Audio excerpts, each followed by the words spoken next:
राम राम जी। और कैसे हैं आप सब? आई होप आप बहुत अच्छे होंगे। अपना नाम जप और इनर वर्क बड़ी मेहनत और लगन से कर रहे होंगे। चलिए गाइस देख लेते हैं। जिस समय डीएफ अपने डीएम को रिजेक्ट कर देती हैं तो उनको ऐसा क्यों लगता है उनके डीएम को कि उनकी लाइफ में अब कुछ नहीं बचा है, उनकी लाइफ हेल हो गई है।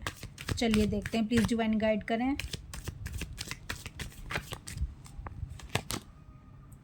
5 of wands, 10 of sword, the hermit, knight of cups, the devil, 7 of pentacle। Guys देखिए, जिस समय डीएफ अपने डीएम को एनर्जी देना बंद कर देती है, उनसे रन कर रही होती है और वो डीएम एनर्जी में आ जाती है, यानी जो ओवर डीएफ एनर्जी होती है उससे आगे निकल जाती है और डीएफ एनर्जी बैलेंस कर लेती है अपनी। तो इनके डीएम को ऐसा लगता है कि अब मेरी डीएफ मुझको एनर्जी नहीं दे रही है, मेरे पास नहीं आ रही है, मुझसे रन कर रही है। तो इनको ऐसा लगता है कि मेरी ज़िंदगी में अब कुछ भी नहीं बचा है।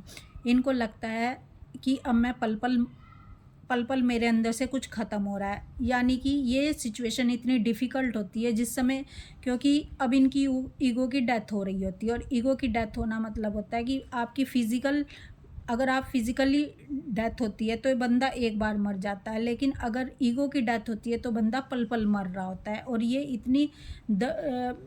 इतनी पेनफुल सिचुएशन होती है, क्योंकि जब डीएफ रिजेक्ट कर रही होती है अपने डीएम को, यानी रन कर रही होती है अपने डीएम से, तो उस समय इनकी वाइब्रेशन लो हो जाती है, इनकी एनर्जी बहुत ही लो हो जाती है। जब लो एनर्जी होती है तो कार्मिक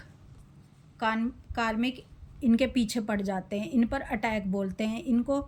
इनको बहुत ही बुरी तरह से इनके लड़ाई झगड़े चल रहे होते हैं इनके कार्मिकों के साथ, क्योंकि ये एनर्जी कहाँ से लेते थे? डीएफ से। और जब ये एनर्जी डीएफ से लेते थे तो इनके कार्मिक इनसे एनर्जी लेते थे। अब इनके कार्मिकों को एनर्जी वो मिल नहीं रही है, क्योंकि इनको अपनी डीएफ से एनर्जी नहीं मिल रही है। तो अब ये पेन में, दर्द में, इधर इनके कार्मिक इन पे अटैक बोल रहे हैं और इधर इनकी डीएफ इन्हें रिजेक्ट कर रही है। और जब इनकी डीएफ इनको रिजेक्ट करती है तो इनको ऐसा लगता है कि मेरी डीएफ ने मुझको छोड़ दिया है, छोड़ा हुआ फील महसूस होता है। इनको लगता है कि इनके लिए इस जीवन में सब कुछ ख़त्म हो गया है, इनकी लाइफ हेल हो गई है।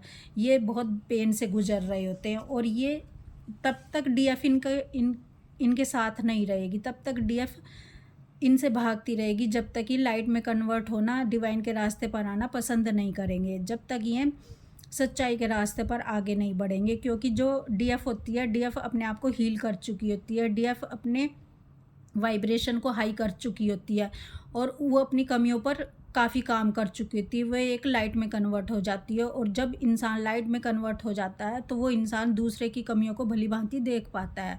जो डिवाइन रास्ते पर होता है इंसान, तो वो अपने पर्सन की कमियों को अच्छी तरह से देख पाती है। तो वो ऐसे कमी वाले इंसान को किसी को भी अपने पास रखना नहीं चाहती जब तक वो डिवाइन के रास्ते पर ना चले, जब तक ये अपने ऊपर काम ना करें। तो इसी कारण से डीएफ इनकी कमियों को देख रही होती है और ये चाहते हैं कि डीएफ मेरे को अपने पास रखे, मुझे उसी तरह से प्यार करे, मुझे इसी तरह से नर्चर करे जैसे पहले करती थी। लेकिन अब डीएफ वो नहीं रही, डीएफ अब बदल चुकी है। अब डीएफ बहुत ही शुद्धतम स्वरूप में आ चुकी है। तो अब डीएम को अपने ऊपर काम करना होगा, डीएम को बदलना होगा, डीएम को डिवाइन के रास्ते पर आना होगा, डीएम को उन लोगों का साथ छोड़ना होगा जो लो एनर्जी में है। तो इनको हाई वाइब्रेशन में आना होगा। तो उस समय डीएम को अपने डीएफ की याद सता रही होती है। डीएम को ऐसा लगता है कि मेरी डीएफ ने मेरा साथ छोड़ दिया, मेरी डीएफ अब मुझसे रन कर रही है। तो इनको ऐसा लगता है कि मेरी ज़िंदगी हेल हो गई है, मेरी ज़िंदगी में अब कुछ भी बचा नहीं है। तो डिवाइन इसलिए ऐसा करवाते हैं, इसलिए चाहते हैं क्योंकि डिवाइनली गाइडेड जर्नी है, ताकि दोनों सेम वाइब्रेशन में आ जाए, यानी दोनों इक्वल गिव एंड टेक करें और दोनों सेम वाइब्रेशन में आए, दोनों डीएफ एनर्जी को बैलेंस करें।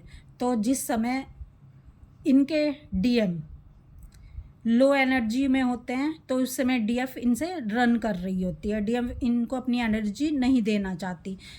क्योंकि गाइस आपका ऐसा करना, डीएफ का ऐसा करना ही इनको बदलने पे मजबूर करता है, क्योंकि दोनों को सेम पेज पर आना होता है।